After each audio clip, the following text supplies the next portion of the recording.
Salut à tous, je vous souhaite la bienvenue dans cette 7e partie. Et oui, le temps avance du numéro spécial The World in 2019 du magazine The Economist, consacré cette année aux travaux de Leonardo da Vinci, puisque le 2 mai 2019, nous fêtons le 500e anniversaire de sa mort. Alors, bien évidemment, une rétrospective rapide des 6 dernières parties. Nous avons constaté ensemble, pour le collectif, que ce qui en ressortait, cela parlait de valeurs spirituelles, ça parlait de spiritualité, de phénomènes astral, spatial. Ça parlait aussi d'une situation géopolitique tendue, bien évidemment. Parlait aussi de désobéissance civile, bien entendu. Il y a encore quand même des images encore à décrypter. Alors, bien sûr, c'est pas si évident que ça de formuler un récit. Je vous l'ai dit, plus on avance dans le décryptage, et plus ça devient difficile de formuler un récit. Et vous verrez que cette 7e partie très riche en atteste, bien entendu. Alors, justement, je me suis attaqué à un gros morceau, c'est celui de Walt Whitman, que nous voyons ici, bien sûr. Qui est juste ici, Walt Whitman. Alors, bien sûr, au niveau de mes parties précédentes, ce qui m'intéressait, c'est d'en ressortir la quintessence et la symbolique avec un mot-clé.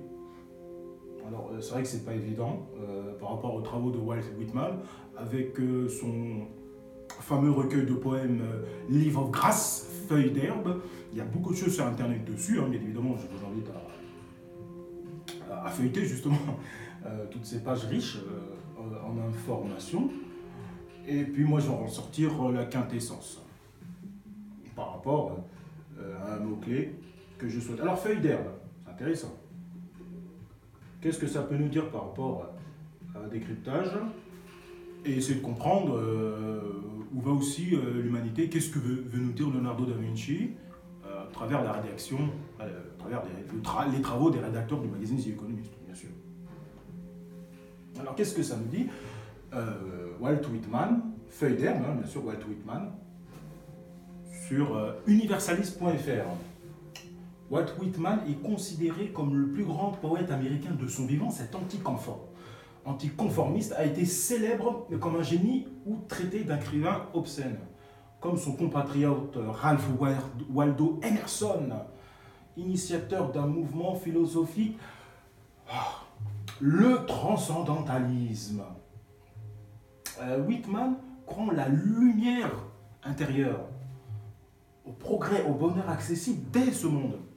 Son unique livre, donc, Leaf of Grass, Feuilles d'herbe, qui connut 9 éditions successives avec de nombreux ajouts, illustre cet idéal et cette foi. Alors, pour terminer, dernier paragraphe. Chantre exubérant du mois, Song of Myself aussi, qui est un des poèmes du recueil Leaf of Grass, de la démocratie athlétique du Nouveau Monde, qu'il confond avec le principe foisonnant de la vie. Whitman est une personnalité complexe. Cet extraverti dissimule ses angoisses et ses doutes. Il revendique même ses contradictions, qu'il aime qualifier d'électriques, pour souligner qu'elles sont semblables à des électrodes produisant des étincelles, bien qu'il se présenta comme un dur qui fut durablement rédacteur dans de nombreux journaux que commis au bureau des affaires indiennes, est avant tout un émotif qui se bat pour les opprimés et préfère fréquemment les hommes que les bibliothèques. S'il se frotte avec autant de passion à l'humain, c'est sans doute pour se guérir de ses accès de pessimisme. Chaque édition de Feuilles d'herbe, de 1855 à 1892, devient alors le signe d'une nouvelle victoire sur soi, bien entendu. Alors je reviens sur le magazine. Voilà, nous voyons ici Walt Whitman avec son fameux recueil. Et ce qui est intéressant avec Leonardo da Vinci, s'il nous le met, si le rédacteur des économistes le met ici, c'est que Leonardo da Vinci reflète en lui quelque chose par rapport à son parcours, par rapport à sa vision spirituel. Donc, il y a un lien entre Léonard de Vinci et Walt Whitman par rapport au mouvement transcendentaliste. Donc, bien sûr, c'est un mouvement philosophique spirituel, et donc, bien évidemment, ça représente le transcendantalisme. Parce que, bien évidemment, si les rédacteurs de The Economist mettent Henry David Thoreau ou Ralph Waldo Emerson, bien évidemment, les gens ont compris rapidement. Mais à travers Walt Whitman, on comprend, justement, à travers son recueil, cette valeur aussi transcendentaliste. Et comme c'est le plus grand poète, on en retire aussi une certaine quintessence. Et en plus de ça, c'est par rapport aussi à ce qu'est Leonardo da Vinci. Alors, ce qui est intéressant, bien sûr, on va essayer de comprendre ce qu'est ce fameux transcendantalisme. Alors, j'ai deux définitions. Sur la besace des unitariens, overblog.com, dans un premier temps. Pour essayer de comprendre ce qu'est ce mouvement philosophique de transcendantalisme. Le transcendantalisme. Le transcendantalisme met l'accent sur le pouvoir qu'a l'esprit de connaître indépendamment de l'expérience. En cela, il s'oppose à l'empirisme. Le transcendant dépasse l'ordre naturel, physique donc, et ordinaire humain des choses. Il est à la fois extérieur et supérieur, la métaphysique et la science des transcendantaux. Dans la philosophie médiévale, chez les scolastiques, le transcendantal est une entité qui, par-delà les catégories d'Aristote, est entièrement antérieurement à elle, s'applique à tous les êtres. L'être, le premier des transcendantaux, puis les convertibles, que sont l'un, le vrai, le beau, etc. La signification de ces termes dépasse toutes les catégories. Ceux-ci sont trans et génériques et universels. Alors là, nous avons plusieurs personnages. Alors, bien évidemment, les deux personnages mythiques du transcendantalisme, c'est Ralph Waldo Emerson, philosophe américain, fonde un système idéaliste, mystique et panthéiste qu'il nomme le transcendantalisme. Et Henry David Thoreau fut aussi un transcendantaliste américain qui prenait un retour à la nature, bien évidemment. Et cette philosophie américaine du 19e siècle a fait germer le mouvement survivaliste, notamment. Alors, je ne sais pas comment ça s'est passé, mais ça a germé, en tout cas, c'est une idée d'anticiper un futur, malheureusement probable effondrement, et un retour à la nature. Alors, on a l'impression, quand on voit les documentaires à la télé, que ça fait un peu peur. Voilà, on a aussi cette culture américaine, etc. Donc, c'est intéressant, c'est un exemple, hein, mais il y en a d'autres nouveaux transcendantalistes. Alors, une deuxième définition pour élargir au niveau sociétal, justement, le transcendantalisme, avec agora.ca, le transcendantalisme. C'est important d'avoir un peu tous les sons de cloche. Il y a quand même beaucoup de choses sur le transcendantalisme sur Internet. Hein. Le mouvement transcendantaliste naquit en réaction contre le rationalisme du XVIIIe siècle et révélait la tendance humanitaire de la pensée du XIXe siècle. Intéressant notamment avec l'abolition de l'esclavage. Notamment. Il se fondait sur une croyance fondamentale en l'unité du monde et de Dieu. L'âme de chacun est identique à celle du monde. On a l'impression que c'est du bouddhisme ou de l'hindouisme. La doctrine de l'indépendance et de l'individualisme se développe sur la foi en l'unité de l'âme humaine avec Dieu. Intéressant. Alors, rapidement, ils expliquent à Boston, Massachusetts, dans la ville de Concorde, Henry David Thoreau et Ralph Waldo Emerson ont fondé le transcendantalisme. Il y a plein de choses intéressantes sur cette définition que je viens de lire, cette quintessence. Ce paragraphe-là est intéressant aussi. À l'inverse de bien des groupes européens, les transcendantalistes ne publièrent jamais de manifeste. Ils insistaient sur les différences entre les êtres et poussaient à l'individualisme à l'extrême, c'est-à-dire ce processus d'individuation dont David en parle sur sa chaîne Ça crève les yeux notamment. Les écrivains américains se considéraient souvent comme des explorateurs solitaires, en marge de la société et des conventions. Le héros américain, tel le capitaine Achab de Melville, le Huck Finn de Mark Twain ou l'Arthur Gordon Pym d'Edgar Allan Poe, affronte le danger, voire la mort, à la recherche de la découverte métaphysique de son moi.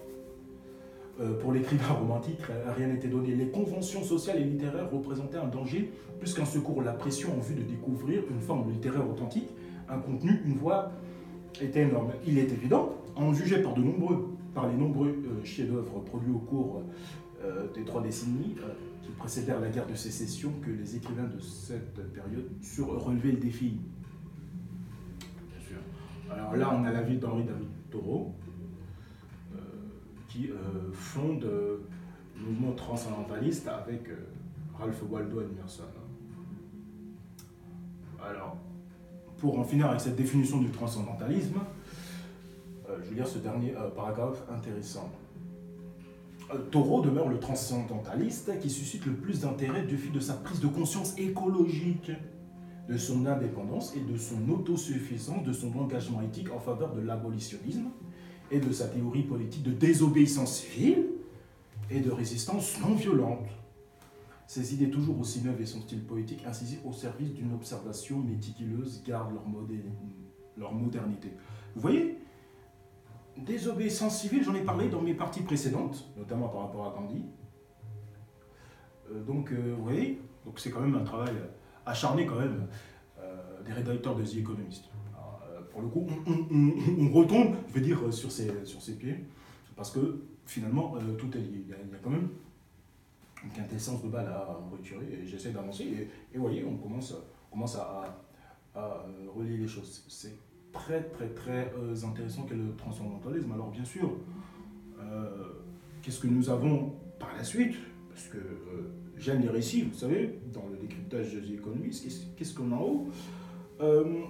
On a aussi une représentation d'une certaine condition humaine. On parle de transcendantalisme, juste au-dessus, on a une certaine condition humaine, avec Pinocchio. Alors, bien sûr, l'œuvre de Pinocchio, c'est l'œuvre la plus lue au monde après la Bible et le Coran. C'est l'œuvre culturelle majeure, après ces 2 livres sacrés. Voilà, il n'y a absolument rien à dire sur ça. Tout le monde connaît Pinocchio, bien sûr, et qu'est-ce que ça? Alors, il y a beaucoup de choses sur Pinocchio au niveau ésotérisme, au niveau du processus alchimique, bien sûr, et c'est aussi une allégorie aux sociétés modernes, et aussi une initiation, comme je disais, aux mystères occultes.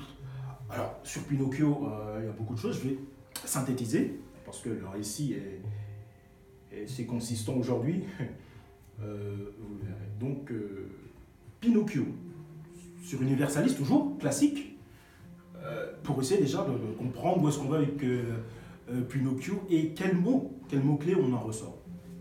Parce que là, il y a quand même beaucoup de choses. C'est une œuvre majeure, très très très importante.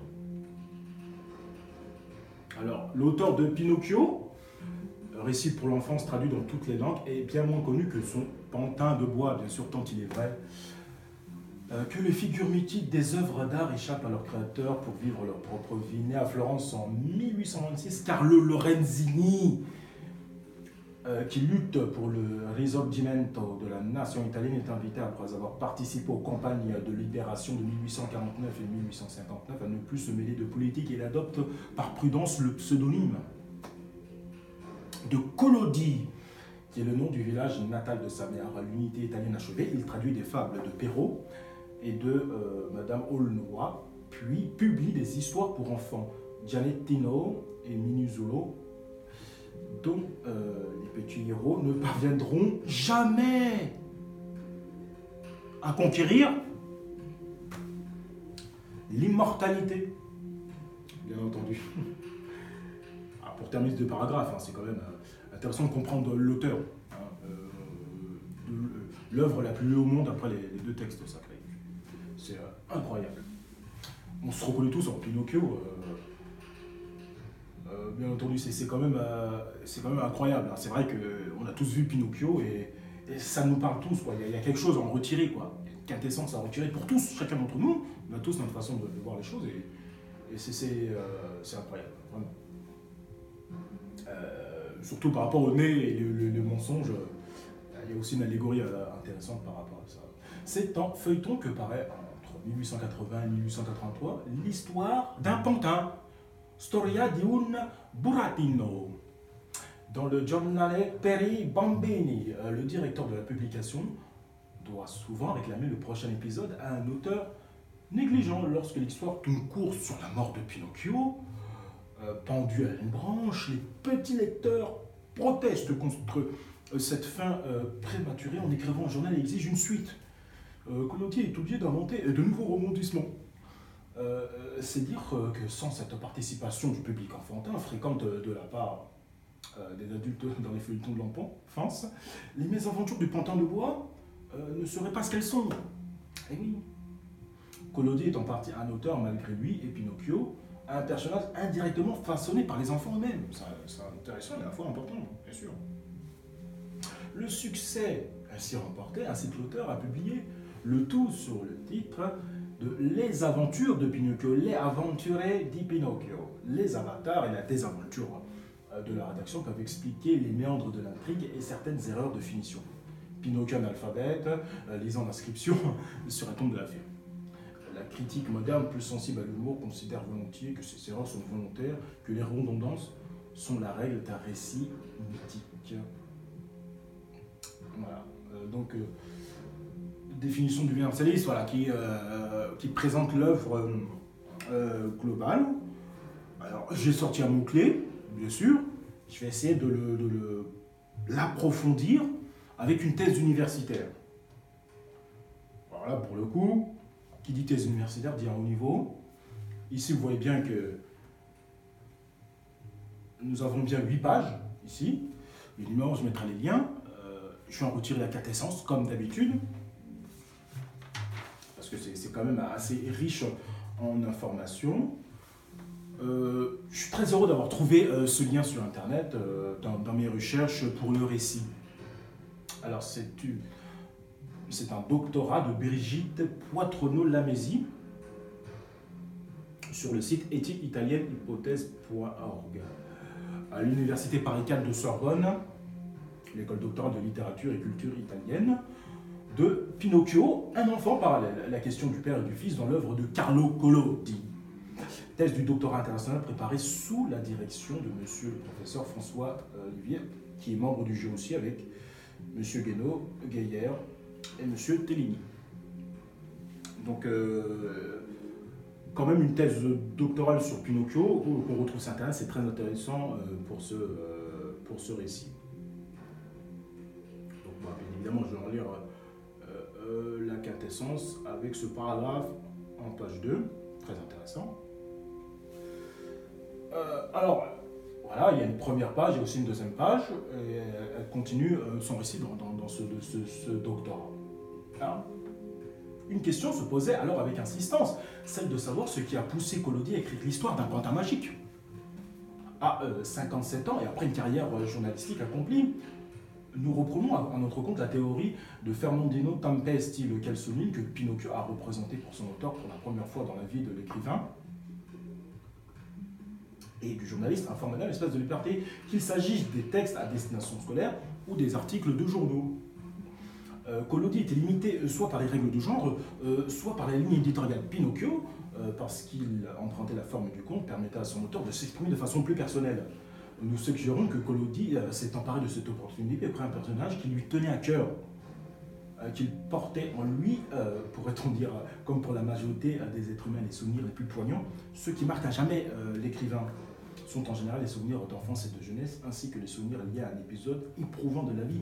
Collodi, pour avoir puisé à ses sources pour nourrir la création des deux héros de Pinocchio, bien sûr avec Geppetto.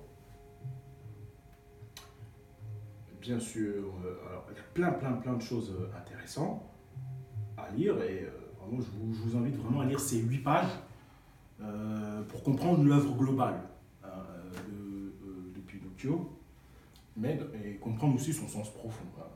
C'est une thèse doctorante majeure et intéressant. Alors ici, nous suggérons qu'avec Pinocchio, l'auteur, confronté à l'instance de la mort qui vient, a tenté une opération de régénération, à la fois en se reprochant de la figure d'un vieillard alerte et en se réincarnant dans celle du jeune garçon et qu'il fut, et qu'il était encore, parce qu'il conservait cette part d'enfance que tout adulte porte en lui-même, il y a peut-être chez Collodi un projet pascalien, celui de faire l'enfant intérieur, celui de faire renaître l'enfant intérieur qu'il a été, et de rejouer sa propre relation avec son père, peut-être même de combler un désir personnel et de paternité.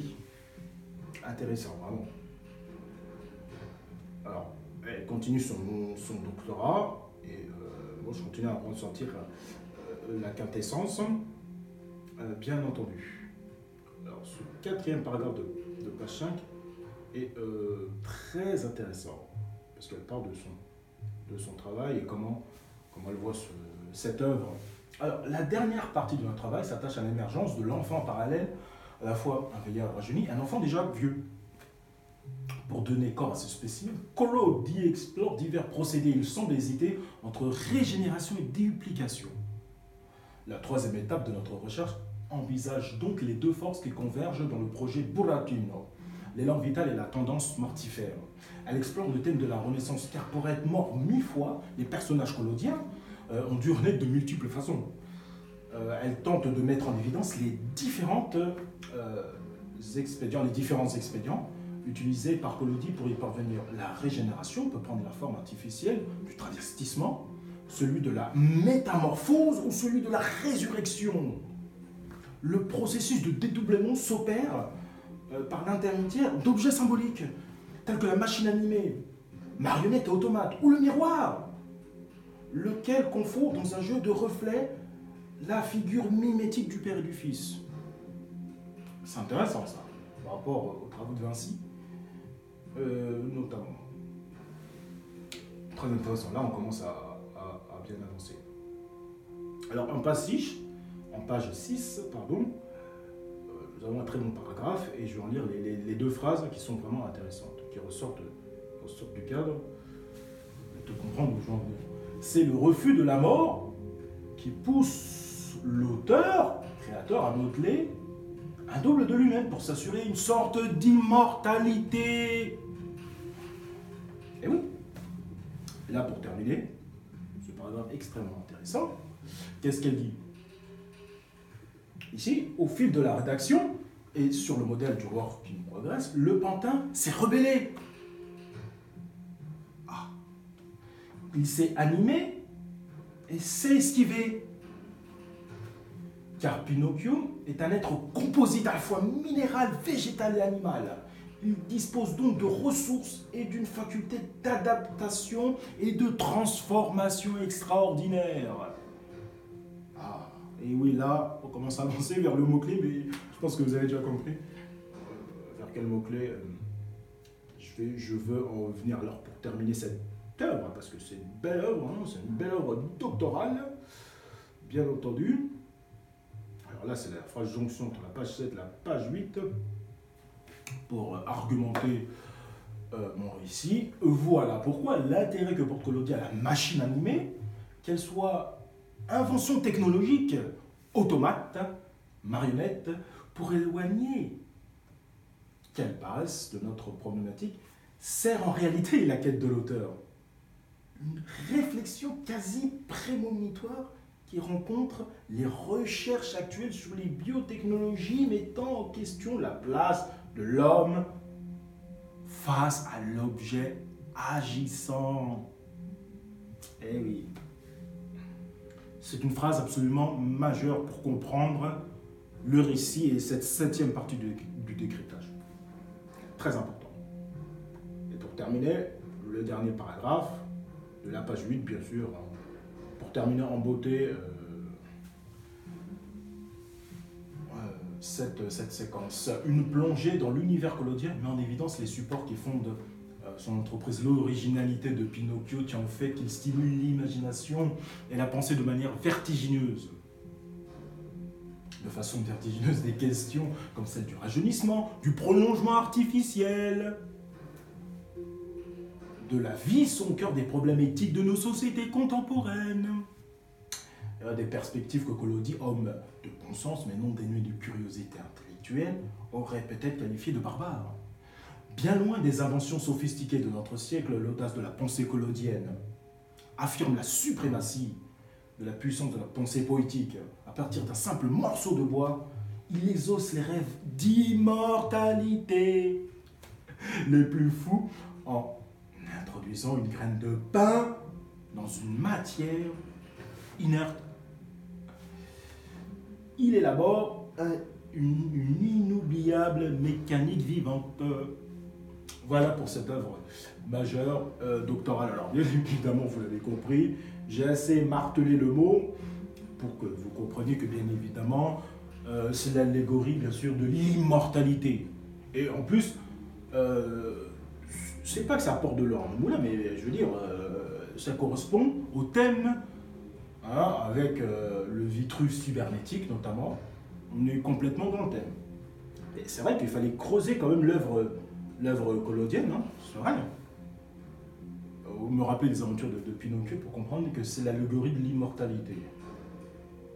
Puis qu'il y a un lien avec, le transcendantalisme. Donc ici c'est transcendantalisme, transcendance de l'âme. L'immortalité de l'âme, ici c'est l'immortalité de court. Donc c'est intéressant. Après, comme je disais, l'œuvre de Pinocchio, c'est chacun qui a sa vision des choses par rapport à l'immortalité. C'est très intéressant. Alors, bien entendu, c'est une allégorie de l'immortalité. Justement, comme je disais, pour faire une sorte de jonction quand même entre le transcendantalisme et l'immortalité, j'ai quand même un article intéressant après cette thèse merveilleuse de naturewritingwordpress.com. Rick Bass et les autres writers. Voilà. Et qu'est-ce qu'on a comme phrase? Tout comme l'immortalité de l'âme, l'amitié est trop belle pour y croire. Ralph Waldo Emerson. Bien sûr, alors comme d'habitude, c'est un grand classique, on va en lire la quintessence, bien sûr. Et on commence par ce paragraphe. Pour faire le lien entre le transcendantalisme et l'immortalité, même si, bien sûr, avec la première phrase, on a compris. Bien entendu, alors pour Emerson, les hommes sont des amants. Seul élancé élégant, et seule l'amitié pourra percer leurs écorces carapaces le temps d'une fidélité de courte durée. Cette vision de l'amitié est exigeante et austère, source de joie sincère, mais aussi de terribles angoisses. Ralph Waldo Emerson était un poète et philosophe américain du 19e siècle, un des animateurs du mouvement transcendentaliste. Alors, cette phrase-là, je l'ai lue, sur Agora en plus. Vérité et tendresse sont les deux éléments constitutifs de l'amitié. Bref, sans eux, pas de santé de l'être, celle du corps, mais aussi celle de l'esprit, et pas de noble liberté. Un ami est un homme saint, qui ne suscite pas mon intelligence, mais moi-même, écrit-il. On songe à l'amitié entre Montaigne et la Boétie. Il cite d'ailleurs l'écrivain bordelais. Emerson est un ami transi, disais-je. Pour ne pas déborder, pour ne pas gâcher une amitié naissante, il faut de la patience. Il faut également acquérir une maîtrise de soi irréprochable. L'amitié semble pour Emerson un horizon, par définition, indépassable, c'est-à-dire cette ligne imaginaire qui s'éloigne tout autant que l'on tente de s'approcher d'elle. À tel point qu'il écrivait, tout comme l'immortalité de l'homme, comme je disais, l'amitié est trop belle pour y croire, les affres et la conception de l'amitié décrite dans ce court opuscule sont vraiment à découvrir comme témoignage des esprits de ce siècle numéro 19 qui semble déjà si loin. Donc c'est intéressant comme thèse. Et bien évidemment, un fait d'actualité concernant l'immortalité. Qu'est-ce que nous avons sur Intense Art Magazine-africa.com. Voilà, pour le coup, j'étais assez estomaqué, c'est intéressant quand même, sur l'immortalité à notre époque. Et comment elle est perçue et comment elle peut exister. Donc là, nous avons une vision scientifique de l'immortalité avec une femme noire. La première cellule immortelle fait germer les cyber-afro-féministes. C'est intéressant. Bien sûr, alors, je relis la quintessence toujours. Article très intéressant, hein, comme d'habitude. Là, nous avons la photo justement de cette femme qui a vécu dans les années 50, justement à l'époque du combat des droits civiques, qui elle aussi, pour le coup, vous vous souvenez du film, justement, Les figures de l'ombre, Hidden Figures. Pour le coup, elle aussi, hein, elle date de cette époque, et elle aussi, c'est une figure de l'ombre, pour le coup. Là, elle doit être connue en plus, hein, notamment. Alors ça, c'est effectivement, cette vidéo, c'est plus une recherche de niveau universitaire, bien sûr, comme les autres vidéos aussi, mais pour le coup, très peu de gens la connaissent, sauf ceux dans le milieu scientifique. Elle s'appelle Henrietta Lacks. Et, bien évidemment, ces cellules sont immortelles. C'est peut-être une façon de voir les choses. Alors, de quoi il s'agit? En 1951, Baltimore, une agricultrice et mère de famille du nom d'Henrietta Lacks est emportée par la mort par un cancer du col de l'utérus. Henrietta présentait des oncogènes, une rare caractéristique génétique favorisant une prolifération très rapide des cellules qui expliquait la fulgurance de son cancer. À son décès, ces étonnantes cellules furent prélevées sur son corps pour être cultivées sous le nom de Ella, Henrietta Lacks, bien sûr. Par leur force de multiplicité et d'immortalité, ces cellules ont rapidement constitué la plus grande lignée cellulaire mondiale, colonisant toutes les autres lignées sur lesquelles se fondaient les recherches en génétique. Ça veut dire que toute la recherche scientifique mondiale se base sur elle. Donc, on peut dire que c'est une sorte de déesse, hein, c'est une sorte de Isis contemporaine, hein, si j'ose dire. Alors, peut-être qu'elle ne le savait pas, mais c'est vrai que c'était pas évident, notamment pour la femme noire à cette époque-là. Je parlais du film tout à l'heure, bien sûr. Et si elle savait, peut-être qu'elle aurait été peut-être un grand être humain, très très grande femme, un très très grand être humain. Posséder des oncogènes, c'est quand même pas évident de savoir ça. Donc, mais en tout cas, voilà. On a le combat de la femme noire notamment. Dans cette période-là, historique, on a vu le film, comme je disais, et c'est intéressant, notamment avec Angela Davis, avec Rosa Parks, justement. Hein, donc, il y a une volonté de combat, et c'est quand même incroyable, le message divin ici, de cellules immortelles chez la femme noire à cette époque, donc c'est bien. C'est une bonne chose, comme quoi, combattre pour ses droits civiques, notamment. En tant que femme, en plus, à cette époque-là, c'était pas si évident, donc bravo pour elle, bravo pour ce combat, je suis fier, bien sûr, bien entendu. Alors, pour terminer, depuis cette date, c'est sur cette lignée cellulaire là que s'établissent toutes les plus grandes recherches scientifiques sur les cellules humaines, telles que l'élaboration de nombreux vaccins, et oui, des expérimentations sur le clonage, des calculs précis de congélation pour stopper une prolifération dans un état donné, et même des tests essentiels sur le comportement cellulaire en apesanteur dans l'espace. Donc toute la science est basée sur ces cellules, toute la science. C'est absolument prodigieux, mais c'est quand même incroyable comme figure de l'ombre. Alors elle, pour le coup, comme figure de l'ombre, on ne peut pas faire mieux. Tout le monde doit connaître cette femme. C'est quand même incroyable, que ce soit Pasteur, on n'a pas de... Je ne sais pas si on la connaît, bien sûr, à l'Institut Pasteur, bien sûr, mais je veux dire, on doit tous la connaître. Bien sûr, c'est l'évidence. Alors, pour terminer, là on voit bien évidemment la conférence, hein, bien sûr, pour présenter, bien sûr, rapidement. C'est un article très intéressant, bien sûr, pour présenter leurs travaux, parce que c'est quand même majeur. Très rapidement. C'est cette histoire qu'a tenu à raconter au public la musicienne, activiste et dramaturge Mélissa Lavo pour poser les fondamentaux de afro-cyberféminisme. Un cycle de conférences, débats et performances proposés par la journaliste et commissaire d'exposition Oulimata Gay. Ce cycle prend place chaque mois à la Gaîté Lyrique à Paris, de février à juillet 2018. C'était donc l'année dernière. C'est vraiment majeur et très important à comprendre concernant l'immortalité. Là, pour le coup, on a une preuve. C'est une preuve cellulaire, c'est une vision cellulaire de l'immortalité. Donc, c'est par rapport à la vie. Et c'est intéressant de comprendre aussi le mouvement de la vie, le mouvement cellulaire, parce que on est quand même dans une société déviante. Alors, justement, on parlait de Pinocchio, de la place de l'homme face à l'objet agissant. Bien sûr, l'objet agissant, bien sûr, c'est la reconnaissance faciale. C'est quand même intéressant de le mettre sous Pinocchio quand même, parce que pour le coup, c'est intéressant de mettre la reconnaissance faciale au-dessus de Pinocchio. Donc c'est l'objet agissant, on est bien d'accord, face à l'homme.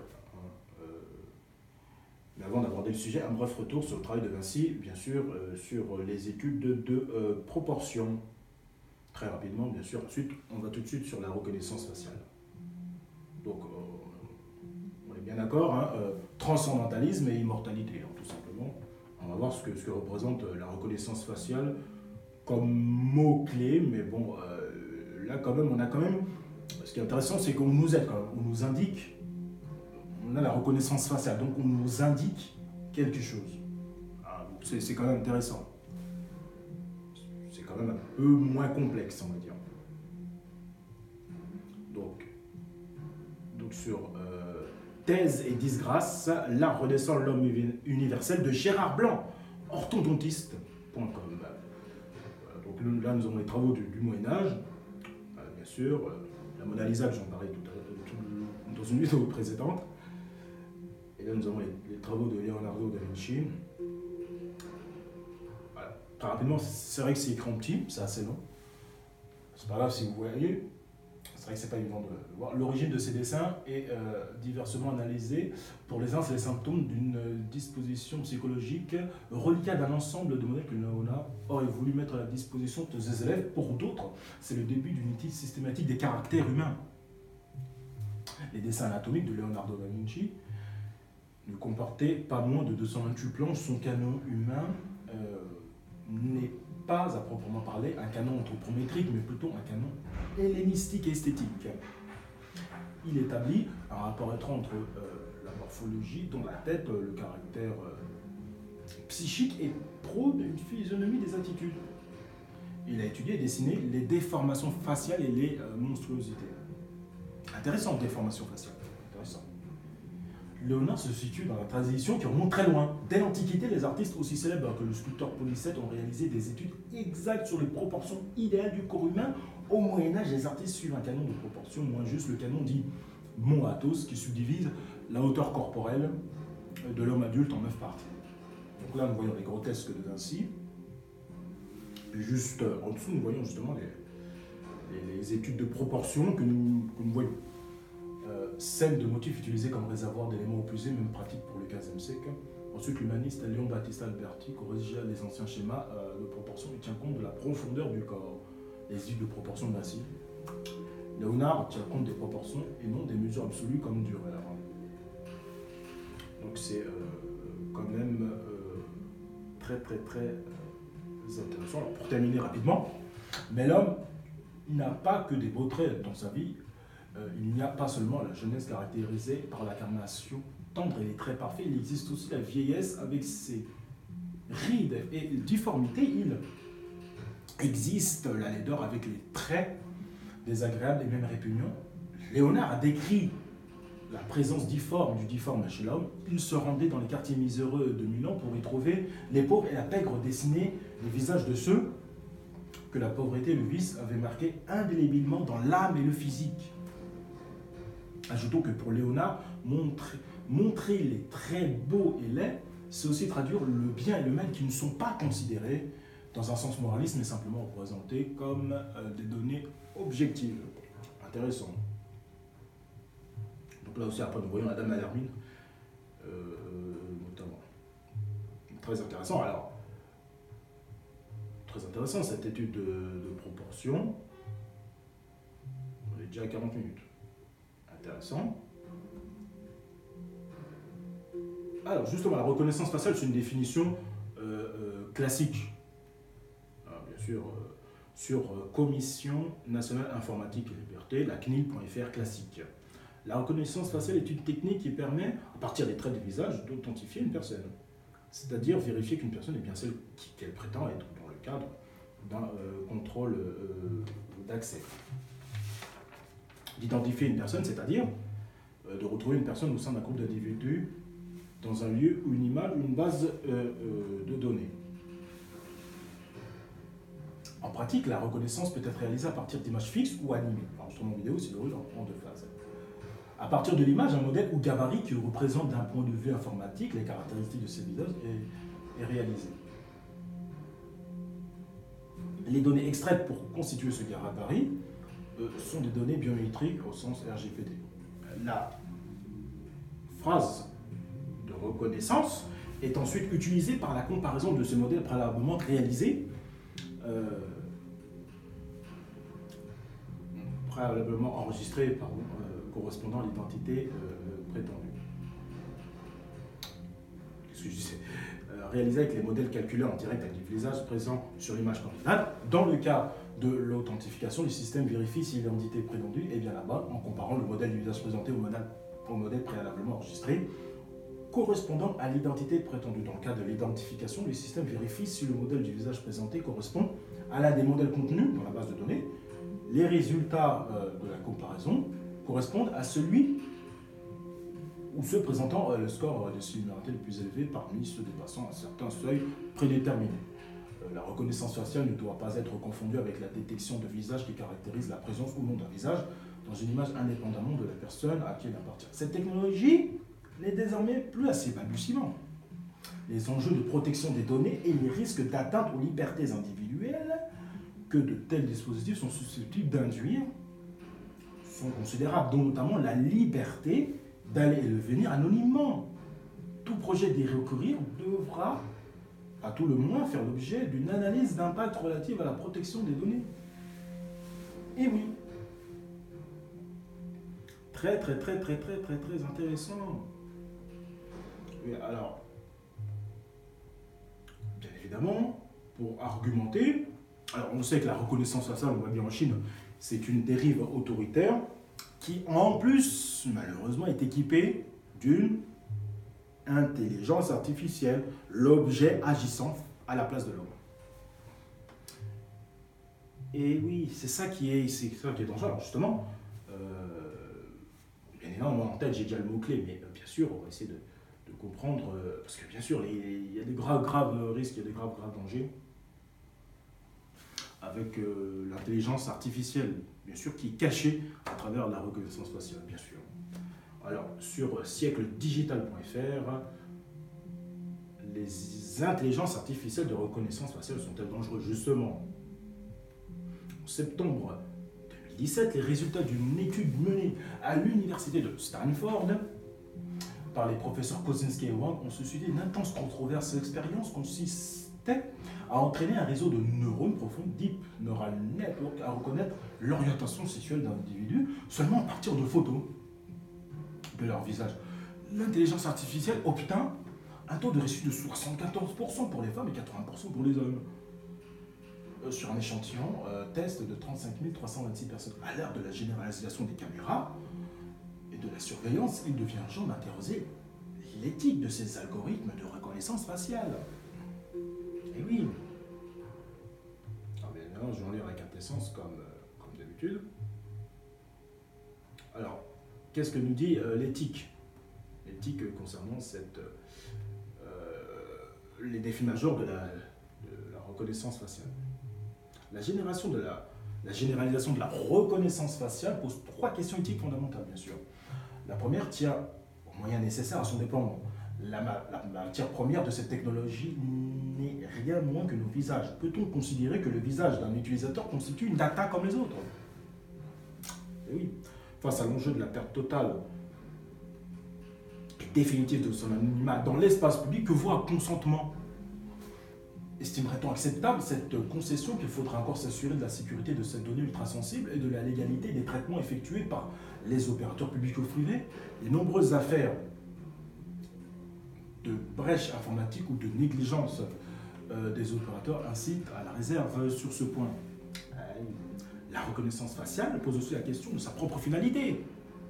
Et oui, à quoi ça sert? L'asymétrie d'informations exorbitantes qu'implique cette technologie accroît les possibilités d'influence et de coercition émanant d'autorités politiques ou économiques. Un Big Brother capable de reconnaître tous les individus et d'en obtenir instantanément le profil et les antécédents surpasserait de beaucoup celui imaginé par Orwell, le fameux 1984. Enfin, la reconnaissance faciale nous place sous la coupe des algorithmes, de leurs biais et de malentendus préjudiciables. Quant à l'interprétation de leurs résultats, la valeur des résultats des intelligences artificielles est fonction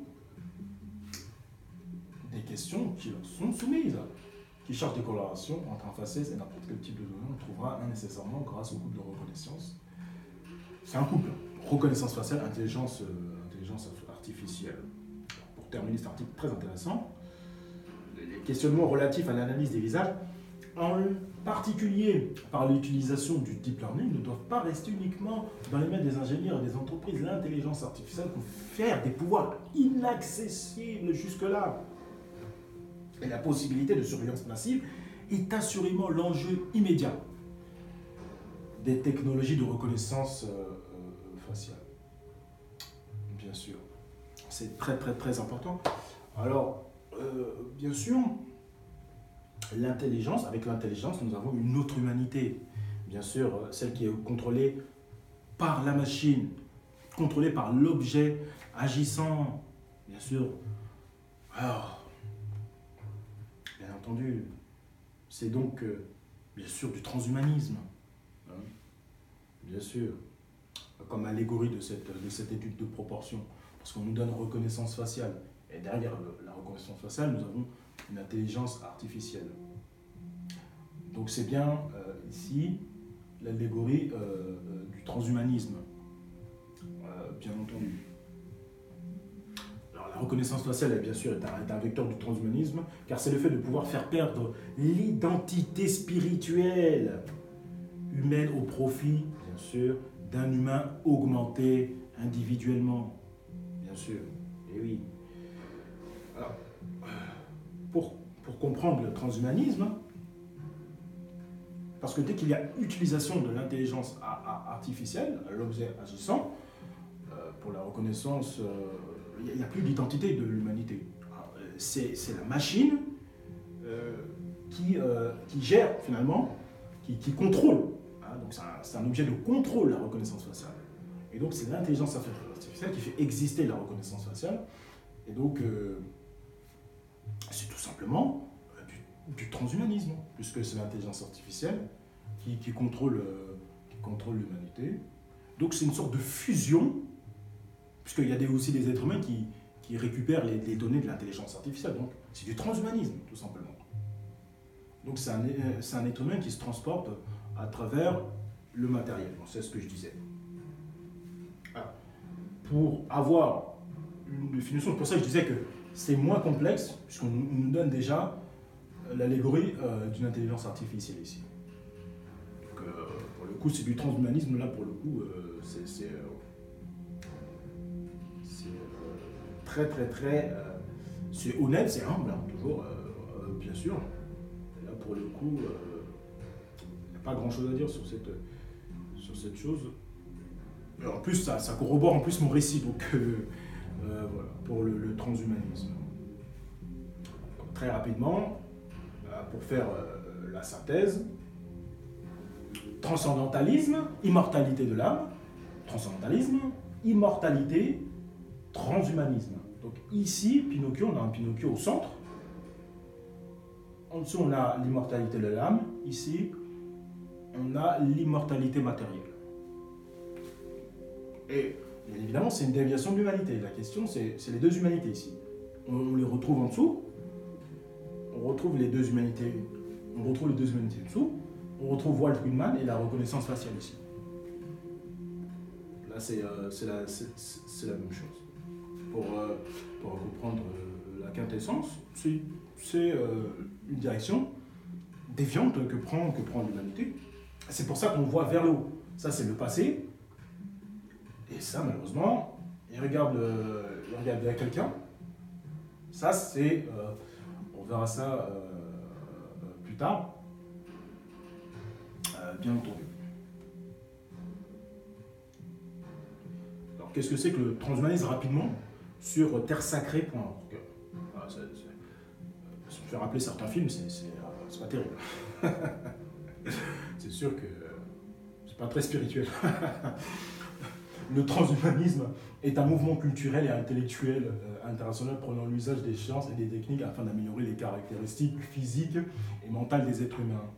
Le transhumanisme considère certains aspects de la condition humaine, tels que le handicap, la souffrance, la maladie, le vieillissement, ou la mort subie comme inutile et indésirable. Dans cette optique, les penseurs transhumanistes comptent sur les biotechnologies et sur d'autres techniques émergentes. Les dangers que présentent de telles évolutions sont énormément préoccupants. Bien sûr, selon les philosophes ayant étudié l'histoire du transhumanisme, son transcendantalisme s'inscrit dans un courant de pensée remontant à l'Antiquité, la quête d'immortalité de l'épopée de Gilgamesh ou les quêtes de la fontaine de jouvence et de l'élixir de longue vie, au même titre que tous les efforts ayant visé à empêcher le vieillissement et la mort en sont l'expression. La philosophie transhumaniste trouve cependant ses racines dans l'humanisme de la Renaissance et dans la philosophie des Lumières. Voilà une définition classique du transhumanisme. Alors, pour essayer de comprendre ce qui peut advenir, car c'est un avenir sombre pour l'humanité, on va essayer de le comprendre avec l'article de bastamag.net. Je vais toujours en retirer la quintessence, bien sûr, par rapport au transhumanisme, parce que c'est ce qu'on nous montre dans le... Et puis c'est ce qu'on voit aussi dans la société avec le transhumanisme, bien sûr, avec l'intelligence artificielle. Donc peut-être que les gens n'ont pas fait le lien, c'est ce qu'essayent de faire les rédacteurs de The Economist, entre l'intelligence artificielle et le transhumanisme. Voilà. Et les gens peut-être n'ont peut-être pas fait le lien. C'est quand même dommage. Moi, j'essaie d'apporter au collectif, bien sûr, alors sur bastamag.net, humain modifié technologiquement contre humain bio, pourrons-nous échapper au délire qui vient? Ah, c'est une question intéressante. On va devoir lire la quintessence, bien sûr. Je vous l'ai dit, hein, cette 7e partie, elle est consistante. Hein, c'est pas rien quand même. Hein. Fabriquer un être humain supérieur, artificiel, voire immortel, dont les imperfections seraient réparées et les capacités améliorées. C'est l'ambition du mouvement transhumaniste, qui veut créer un homme augmenté, façonné par les biotechnologies, les nanosciences, la génétique. Ce projet technoscientifique avance districtement, impulsé par les multinationales de la Silicon Valley, les GAFA notamment, mais aussi les laboratoires européens et chinois, bien sûr. Quel être humain émergera de ces expérimentations hasardeuses sur notre espèce? Voici un extrait de l'ouvrage Au péril de l'humain, coécrit par Agnès Rousseau, qui est aussi journaliste de Basta, coécrit avec Jacques Testard, article du 28 février 2018, alors journal de la quintessence comme d'habitude, avec justement ce délire qui vient. Avec ces 2 paragraphes intéressants de ce délire qui vient. Ces innovations, ces hybridations seront-elles réservées aux malades et personnes en souffrance ou accessibles à chacun? Seront-elles choisies ou subies? Seront-elles rendues nécessaires par la pression sociale et la compétition exacerbée entre les travailleurs devant fournir toujours plus? Verrons-nous demain une humanité à 2 vitesses tirée entre des humains bio et des humains hybrides et connectés? C'est ce que je disais avec les 2 humanités, avec le jugement. Une nouvelle ligne de fracture de nos sociétés. Ces évolutions vont-elles renforcer les inégalités entre les humains augmentés et les autres toujours vulnérables, moins puissants, plus mortels finalement? Qu'en sera-t-il de nos identités? Comment parviendrons-nous à maintenir le sens de notre humanité? Déjà des bracelets électroniques et demain sans doute des puces intégrées dans notre corps nous permettent de contrôler l'état de notre santé et d'obtenir des réductions de la part de nos assurances. Déjà, des responsables politiques proposent d'implanter des puces électroniques aux migrants pour mieux les surveiller ou aux enfants pour mieux les protéger. Déjà, des expérimentations sont menées pour mesurer les effets de transfusion de sang humain jeune pour accroître la longévité. Pourrons-nous échapper au délire qui vient? Là, pour terminer, c'est un questionnement très intéressant, existentiel, hein, vraiment. Alors, pour en lire la quintessence, c'est vraiment un article long et intéressant parce que c'est un extrait d'un livre, bien sûr. Et, je vais vous en lire pour terminer le dernier paragraphe du monde fantasmé du post-humain. C'est le premier paragraphe. On nous annonce une révolution de l'espèce en quelques décennies, peut-être est-ce survendu.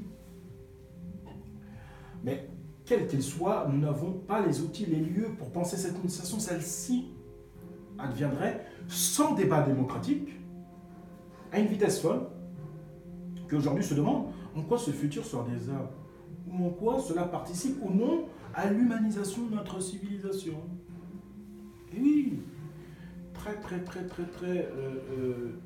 important. Alors ce délire qui vient à coup sûr des êtres humains, on va essayer de le comprendre avec la révolte des derniers hommes, la poésie face au transhumanisme, de Vincent Luchez sur Ouzbek et Erika qui ont aussi une chaîne YouTube. C'est un article intéressant pour essayer de comprendre comment les hommes... alors, c'est une certaine façon de voir le futur. Bien sûr, on ne sait pas ce qui va arriver, bien sûr. Mais là, on voit quand même où on va. Donc, on va essayer de comprendre.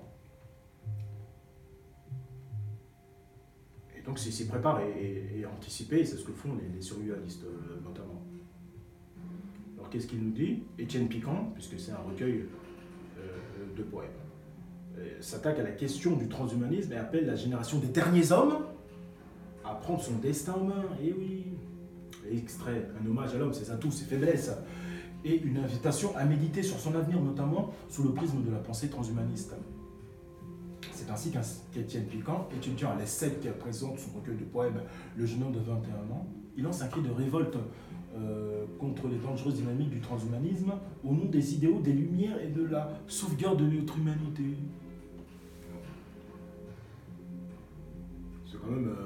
C'est quand même inquiétant parce que quand on voit Tesla et sa volonté d'émanciper l'humanité, et notamment avec les cellules immortelles de cette femme noire aussi, donc il y a quand même peu de choses. Moi je donne les infos, mais si c'était su, ça va peut-être changé. Les choses ne sont peut-être pas comme elles sont actuellement. Une initiative ambivalente, puisque le poète avoue sa fascination pour la quête d'immortalité, qui juge loin lui-même nécessaire, loin du voir comme d'autres un délire patois-adolescent pour millionnaires de la Silicon Valley, il appelle plutôt la dernière génération d'hommes non augmentés à prendre son destin en main pour construire un avenir vertueux qui verrait cohabiter en harmonie cyborg et humain. Intéressant. Cyborg et humain. On l'a vu certains films, ça pouvait partir, comme on dit, dans d'autres dégénérescences. Hein. Humain et cyborg, c'est quand même compliqué. Dans tous les cas, mort, esclave ou demi-dieu, lutte pour le pouvoir, nous aurons perdu le contrôle à jamais. Et donc pour terminer ces deux paragraphes, bien sûr, s'il présente comme inévitable et légitime une alliance progressive entre l'homme et la machine, il met en garde. Au siècle suivant, il n'y aura peut-être plus d'hommes, soit parce qu'il y aura eu une catastrophe atomique écologique, soit parce que nous serons soumis à une dictature religieuse en réaction au transhumanisme. Soit parce qu'au contraire, les transhumanistes auront gagné la bataille des idées et imposeront l'augmentation comme norme. Soit enfin parce que nous perdrons le contrôle de la technique et les machines se retourneront contre nous. Dans tous les cas, morts, esclaves ou demi-dieux luttant pour le pouvoir, nous aurons perdu le contrôle à jamais. Et oui, il faut en avoir conscience de ça, et c'est vraiment un paragraphe très intéressant. La révolte des derniers hommes, édition Jet d'encre, janvier 2019, donc c'est très récent. Surprend surtout par ses vers classiques, parce que volontairement suramené pour aborder l'un des enjeux majeurs de notre futur, un amour des contrastes qui résume l'esprit de ces poèmes et de leurs auteurs, lequel affiche l'ambition d'écrire une véritable fresque de l'histoire humaine et de confronter la chair et la technique, le mental contre le digital, le cerveau contre le serveur, l'honneur contre le scanner. Un projet original dont nous publions ici un long extrait, le chapitre 5 du livre premier intitulé Dernier siècle. Donc, je mettrai les liens bien évidemment de tous les sites consulter dans ce décryptage. Bien sûr, la révolte des derniers hommes d'Étienne Piquant. Donc voilà pour ce décryptage, et je vais lire en dernière séquence sur amnésique.com, relire la nature des personnes par Alexandra Guité-Viret.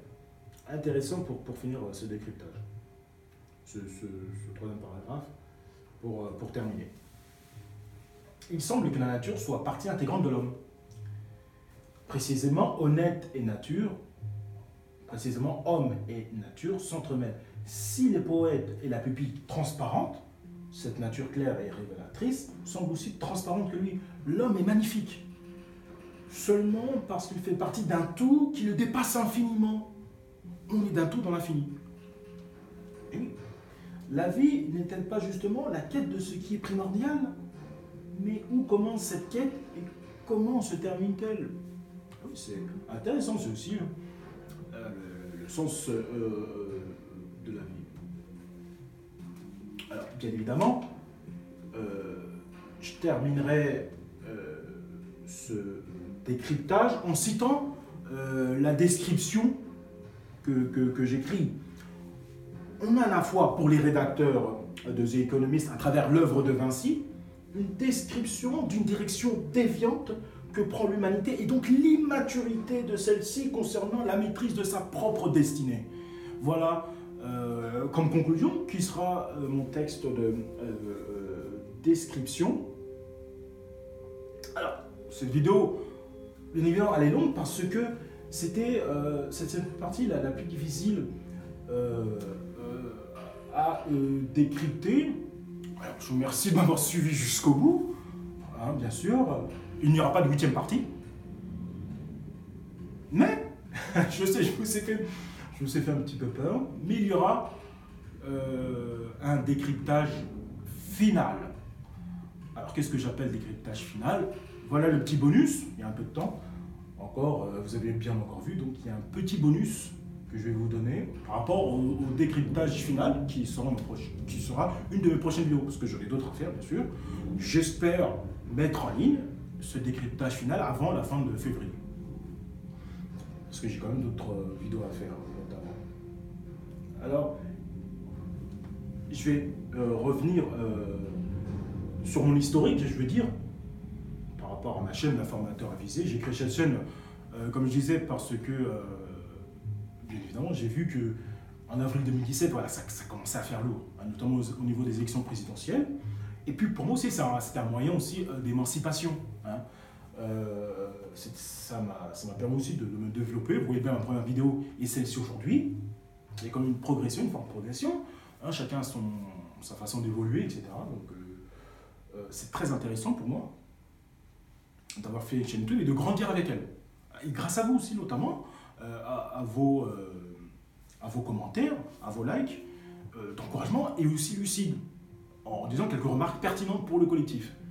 Et c'est ça qui me plaît pour le collectif. C'est vraiment important. Alors, bien sûr, dans les coulisses, je dirais, de The Economist, parce que je suis extrêmement fier, parce que ça fait grandir ma chaîne. Et, bien évidemment, le nombre de vues est assez conséquent.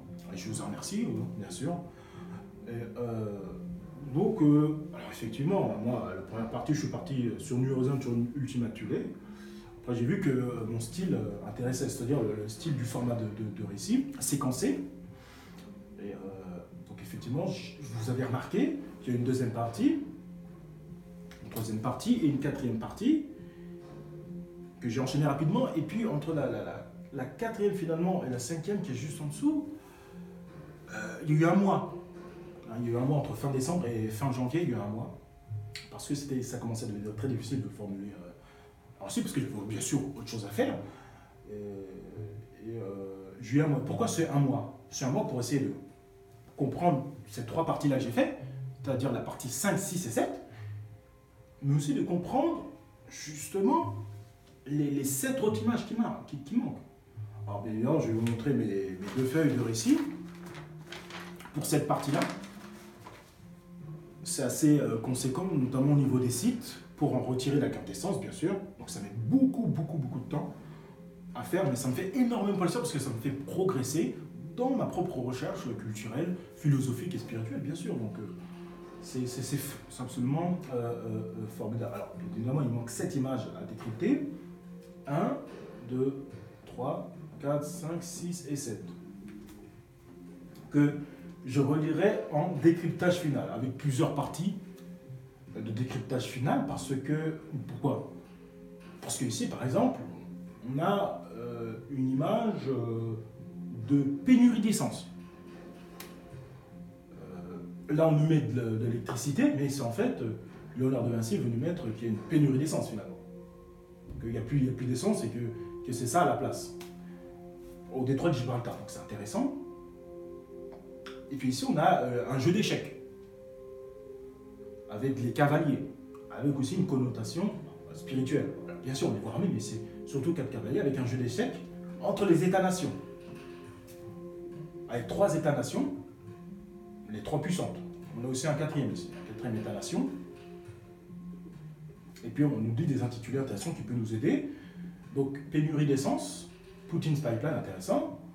Le facial recognition, avec la physionomie, physiognomie, notamment. J'y reviendrai, bien sûr. Donc, tout le mois de janvier, je dirais que j'essaie de travailler les parties suivantes. Et, je vais essayer de formuler une séquence finale ici, parce que ça semble être de type apocalyptique, bien évidemment. On voit bien ce qui se passe au Venezuela. Et vous voyez, je veux dire, malheureusement, hein, comme c'est un magazine détenu par les Rothschild,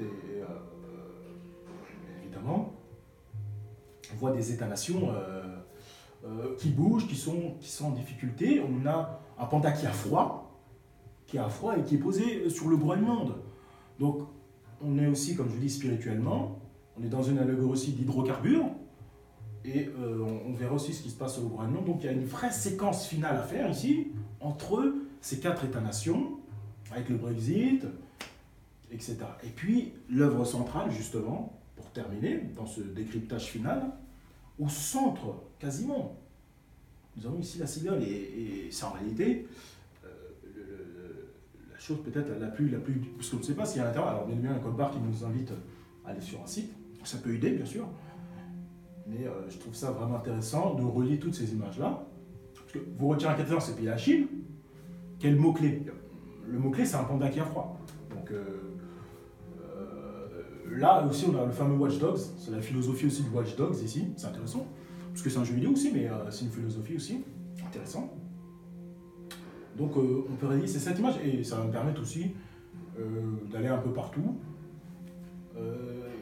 Peut-être serait-ce un peu plus spéculatif, mais en tout cas, le plus important, là, vraiment, c'est de comprendre ce qui se passe au niveau des États-nations, au niveau mondial, hein, pour le coup, avec quand même l'apocalypse, le jeu d'échecs, bien sûr, jeu d'échecs entre les nations, etc. etc. Donc, j'en dirai pas plus, mais il y aura quand même, pas une partie 8, mais il y aura le décryptage final, partie 1, partie 2, voire même peut-être une partie 3, ça dépend de la consistance et du temps aussi que je vais mettre sur les vidéos. Donc voilà, je vous remercie de m'avoir suivi, notamment pour ce bonus spécial. Donc le décryptage en gros est terminé, toutes les images. Hein. Maintenant, après, chacun, vous pouvez vous-même aussi, bien sûr, apporter au collectif des informations complémentaires très intéressantes, bien sûr. Donc n'hésitez pas, hein, bien sûr, à mettre vos commentaires, bien sûr, très important pour la vie de cette chaîne, et vos pouces levés, notamment, qui me font référencer à un très haut niveau. Hein. Donc, je vous remercie vraiment de vos abonnements. N'hésitez pas surtout à vous abonner pour ne pas rater la suite, bien sûr. Et la suite aussi d'autres vidéos, hein, toujours sur l'actualité aussi, notamment aussi sur la crise économique. Et une autre série de vidéos qui va arriver aussi. Donc, c'est un programme très fourni. Donc, n'hésitez pas à vous abonner. Merci à vous toutes et à vous tous. Je vous remercie. Je vous dis à la prochaine.